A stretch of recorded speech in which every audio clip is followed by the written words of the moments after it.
তিন্নি, বিয়েটা তাহলে তো ঠিকই হয়ে গেল। তাহলে তুইও গ্রাম ছেড়ে চলে যাবি? ওভাবে কেন বলছিস? তাছাড়া নদী পেরোলে ওপারেই তো আমার শ্বশুর বাড়ি। যখন ইচ্ছে হবে তখনই চলে আসবো। হ্যাঁ হ্যাঁ, জানি তুমি কেমন আসবে। তোমার বর ছাড়লে তবে না তুমি আসবে। কি যে বলিস! সন্ধ্যা হয়ে গেছে, চল এবার বাড়ি ফিরে যাই, নইলে আবার ঘাড়ে শাকচুন্নি চাপবে। তা যা বলেছিস, চল তাহলে বাড়িতেই ফিরে যাই।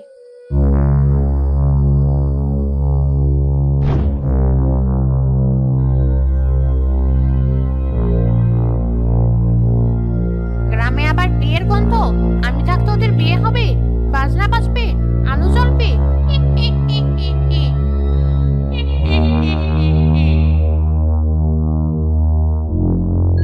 এই যে ভাই জলিল, তোমাকে খুঁজছিলাম। শোনো ভাই, এই শুক্রবার আমার মেয়ের বিয়ে, তোমাকে কিন্তু আসতেই হবে। এ বাবা, বলো কি? তিন্নির বিয়ে? বাহ বাহ, কতকাল পর গ্রামে বিয়ে বলো তো। ওই ঘটনার পর সবাই তো ভয়ে ছেলে মেয়ে বিয়ে দিতেই ভুলে গিয়েছিল। আহা, ওসব পুরোনো কথা বলে মেজাজটা নষ্ট করো না তো। এবার দেখবে, আমার মেয়ের বিয়ের পর সবাই তাদের ভুল বুঝতে পারবে। তাই যেন হয় ভাই, তাই যেন হয়। তাহলে আমিও আমার ছেলেটার একটা গতি করতে পারি। আচ্ছা ভাই, তাহলে আসি। বোঝোই তো, মেয়ের বিয়ে কত কাজ। হ্যাঁ হ্যাঁ ভাই, তুমি যাও। আর হ্যাঁ, কোনো সাহায্য লাগলে নির্দ্বিধায় ডেকো। আমিও তাহলে এবার আসি।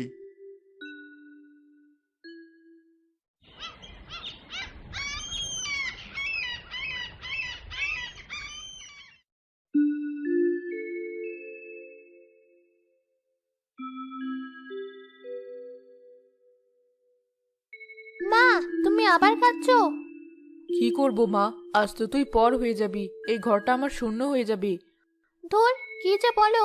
আমি তো আজ যাবো আর কালই আবার ফিরে আসবো। পাগলি মেয়ে আমার, ওটা তো শ্বশুর বাড়ি, অমন হুট করে বললে কি আর আসা যায়? ওসব আমি জানি না, তোমাকে ছাড়া আমি থাকতে পারবো না। ওই তো রিনা চলে এসেছে। দাও তো মা, তোমার বান্ধবীকে ভালো করে সাজিয়ে দাও দেখি। তোকে কি সুন্দর লাগছে তিন্নি! আপনি আসুন খালা, আমি ওকে নিয়ে আসছি। হয়েছে হয়েছে, তোমাকে আর নিয়ে যেতে হবে না, আমি একাই যেতে পারবো।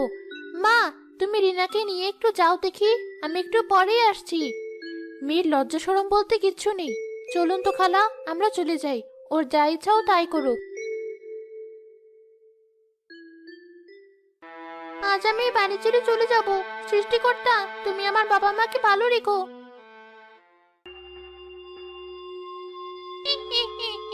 আমি থাকতে তোর বিয়ে? তা তো আমি হতে দেব না। এই গ্রামে আমি থাকতে কিছুতেই কারো বিয়ে হবে না, হলে সেটা আমার হবে। ওরে বাবারে, শাকচুন্নি! কে কোথায় আছো? বাঁচাও, বাঁচাও আমায়! কে তোকে বাঁচাবে? আমার হাত থেকে কে তোকে বাঁচাবে? খুব বিয়ে করার শখ, তাই না? জানিস না এই গ্রামে আমার অভিশাপ আছে, আমার আগে কারো বিয়ে আমি হতে দেব না। কি ভয়ঙ্কর দেখতে! দয়া করে আমায় মেরো না, দয়া করে আমার প্রাণে বাঁচতে দাও।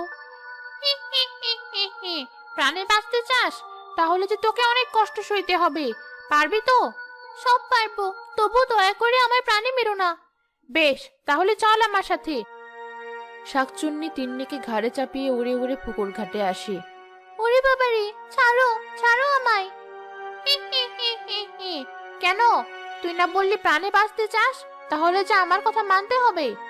বেশ, তুমি যা বলবে আমি সব শুনতে রাজি আছি, তবু আমার প্রাণে মেরো না।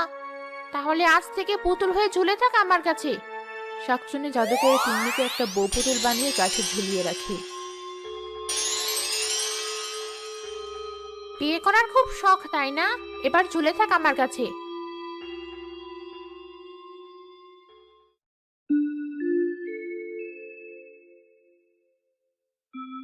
বলো মা, আর দেরি করো না, বলো কবুল।